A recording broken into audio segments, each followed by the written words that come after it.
తెలంగాణ ముఖ్యమంత్రి కేసీఆర్ ముందస్తు ఎన్నికలు భయానికో లేక విజయం వరిస్తుందన్న ధీమాతోనో తెలియదు కానీ ఇప్పుడు ఒకవైపు మహాకూటమి మరోవైపు రాకెట్లా దూసుకొస్తున్న బీజేపీ స్పీడ్ను తట్టుకోలేకపోతున్నాడు. అలాగే మహాకూటమి అదే దారిలో పయనిస్తోంది. ఇక విషయానికొస్తే రంగారెడ్డి జిల్లాలోని మహేశ్వరం నియోజకవర్గంలో ఇప్పుడు జోరుగా వినిపిస్తున్న పేరు శ్రీరాములు యాదవ్. ఇక్కడ బీజేపీ మంచి ఊపులో దూసుకెళ్తోంది. కమల దళానికి ఇక్కడి నియోజకవర్గ ప్రజలు బ్రహ్మరథం పడుతున్నారు.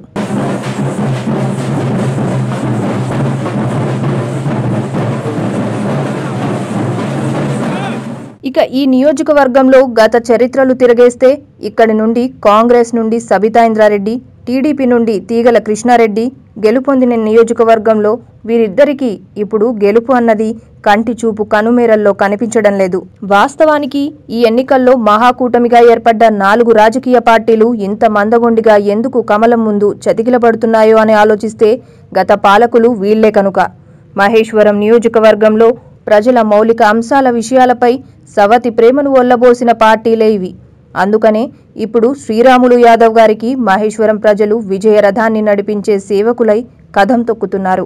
ఇక మహేశ్వరం నియోజకవర్గంలో శ్రీరాములు యాదవ్కున్న మంచి పేరు ప్లస్ పాయింట్. నిత్యం ప్రజలతో మమేకమవుతూ ప్రజల ఇబ్బందులను తెలుసుకుని వారి కష్టాల్లో పాలు పంచుకునే తోబుట్టువై ఉండటమే శ్రీరాములును ఏకపక్షంగా విజయం వరిస్తుందని ఘంటాపదంగా చెప్పవచ్చు.